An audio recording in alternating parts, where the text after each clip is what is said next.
Jersey साहब हैं, ये भी वसीले के ताल्लुक से कुछ कहते हैं, इनको भी सुन लीजिए। या तो बाकायदा कहा जा रहा है कि नहीं साहब, अल्लाह डायरेक्ट सुनता ही नहीं है, इनको इनके पास जाओ। यहां रोक रहा हूं, ये रुए जमीन के झूठ बोलने में इतने आगे निकल चुके हैं रुए जमीन पर, ये ऐसे कच्चाब है कि सारे दुनिया के कच्चाब दांतों में उंगली दबाए हुए इनकी तरफ देख रहे हैं। हद कर दी इन्होंने। ये कहते यहां तो कहा जा रहा है कि डायरेक्ट अल्लाह सुनता ही नहीं है। अब मैं सख्त जुमला बोलता हूं, लोगों को तकलीफ होती है, मैं अब नहीं बोलूंगा। बहरहाल अगर ये अपनी अम्मी के अच्छे बच्चे हैं, अब ये तो बोल तू, अब इससे ज्यादा तो बोलो तो भी सख्त हो जाता। अपने अम्मी के अगर ये अच्छे बच्चे हैं तो इनको चैलेंज कर रहा हूं कि हमारे मोतबर उलमा की कोई एक किताब में ऐसी इबारत दिखा दे जिसमें हमारे उलमा ने लिखा हो कि अल्लाह डायरेक्ट सुनता नहीं। इसी को कहते हैं, कुरान ने ऐसों के बारे में कहा लानतुल्लाहि अलल काज़िबीन, अल्लाह की लानत हो झूठों पर। हम कहते हैं अल्लाह भी डायरेक्ट सुनता है, मगर हमारे गुनाहगार हाथ उस लायक नहीं कि वो हमारी दुआ कबूल करे।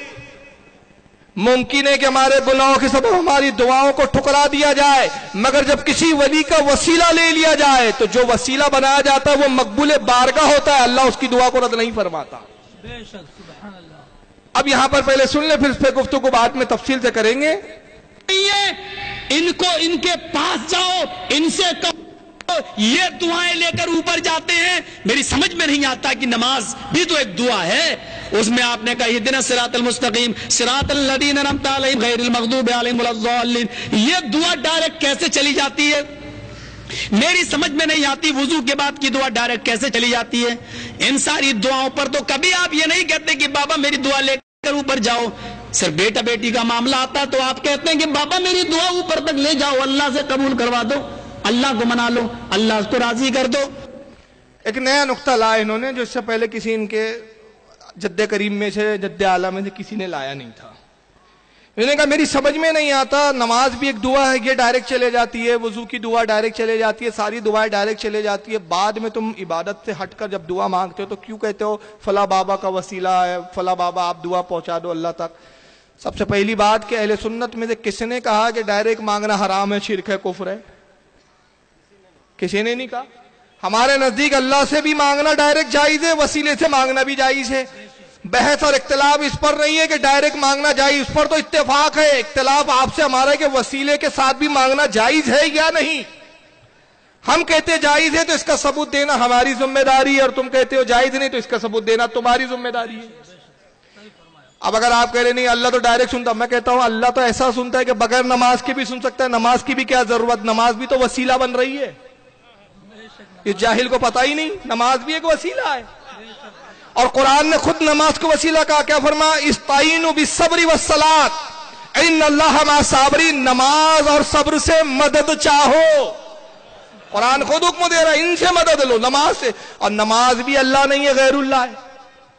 भाई नमाज अल्लाह है, आपने कहा अल्लाह अकबर, हाथ बांधा, ये नमाज हो रही है, रुकू किया नमाज है, सजदा, ये आपका रुकू आपका सजदा ही अल्लाह है, आपका झुकना अल्लाह है। ये तो इबादत का नाम है, एक इबादत लफ्ज कहा गया, ये भी अल्लाह की बारगाह में गैरुल्लाह, अल्लाह नहीं है। अब आइए इस पर एक बड़ी प्यारी बात मैं अर्ज कर देता हूं, बात वाज़ेह हो जाएंगी और उनकी जहालत खुलकर सामने आ जाएंगी। हमारे अहले सुन्नत वल जमात के बहुत अजीम बुजुर्ग आलिम गुजरे हैं, हजरत ज़ियाउद्दीन महाजिर मदनी रहमतुल्लाह ताला अलैह, नाम सुना है? सरकार आला हजरत फाजिल बरेलवी के शागिर्द खलीफा थे। मदीना मुनव्वरा में कयाम था, सुन्नी हुकूमत के जमाने में कयाम था, इन्हीं के जमाने में वहाबियों की हुकूमत आ गई। अब जब ये सुन्नी थे तो वहाबियों ने परेशान किया, आए दिन मसले चलते रहते थे। तो नजद के एक बहुत बड़े खबीस मौलवी से हजरत अल्लामा ज़ियाउद्दीन महाजिर मदनी अलैह रहमत व रिज़वान का मनाजरा हो गया। मनाजरे का मौजू था वसीला। तो नजदी वसीले के कायल नहीं है तो वो वसीला ना मांगने पर दलील दे रहे थे। तो हजरत अल्लामा ज़ियाउद्दीन महाजिर मदनी ने कुरान की आयत पेश की दलील में कहा कि कुरान में खुद वसीले का हुक्म है। अल्लाह फरमाता है या अय्युहल्लज़ीना आमनुत्तकुल्लाह वब्तगू इलैहिल वसीला, ऐ ईमान वालो अल्लाह से डरो, और अल्लाह से डरने में नमाज भी आ गई। ساری عبادت آ گئی اللہ سے ڈرنے میں. اس لیے کہ نماز نہ پڑھے تو کوئی یہ نہیں کہے گا کہ نماز نہیں پڑھ رہا اور کہہ رہے اللہ سے ڈر رہا ہوں. ایسا نہیں ہو سکتا. سارے اعمال اللہ سے ڈرنے میں آ گئے. تو اللہ فرماتے ہیں اللہ سے ڈرو اور حکم دیا کہ اس کی راہ میں وسیلہ تلاش کرو. تو کہا یہاں نبی وسیلہ ہے, اولیاء وسیلہ ہے. تو اس نے کہا فوراً کہ صاحب نماز وسیلہ ہے, ولی نہیں ہے, نبی نہیں ہے. کیونکہ ایک آیت کی تشریح دوسری آیت کرتی ہے. قرآن نے دوسری جگہ کہا استعینوا فی الصبر والصلاۃ, نماز سے مدد چاہو, صبر سے مدد چاہو. تو کہا کہ وسیلہ نماز ہے اور صبر ہے, رسول اللہ نہیں ہے. تو علامہ ضیاء الدین مہاجر مدنی رحمۃ اللہ علیہ نے بڑا پیارا جواب دیا اور سے پوچھا, کہا یہ بتاؤ کہ جو تم نماز پڑھتے ہیں یہ اللہ کی بارگاہ میں قبول ہوتی ہے کہ نہیں ہوتی ہے؟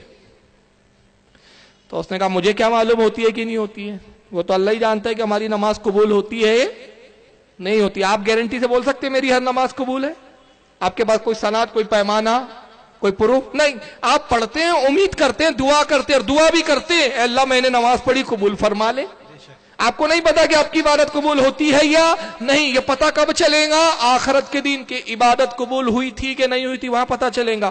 تو فرمایا کہ کیا تجھے یقین ہے کہ تیری عبادت قبول ہوتی؟ کہا نہیں, میں کیسے بتا سکتا ہوں کہ میری عبادت اللہ کی بارگاہ میں مقبول ہے یا نہیں. فرمایا اچھا اب یہ بتا رسول اللہ اپنے رب کی بارگاہ میں مقبول ہے یا نہیں؟ سبحان اللہ سبحان اللہ. کہا وہ تو مقبول ہے. کہا جو مقبول ہے, جس پر گارنٹی ہے اس کے وسیلے کو شرک بولتا ہے, اور جس پہ ڈاؤٹ ہے اس کا وسیلہ لیتا ہے. کیا بات ہے, کیا بات ہے.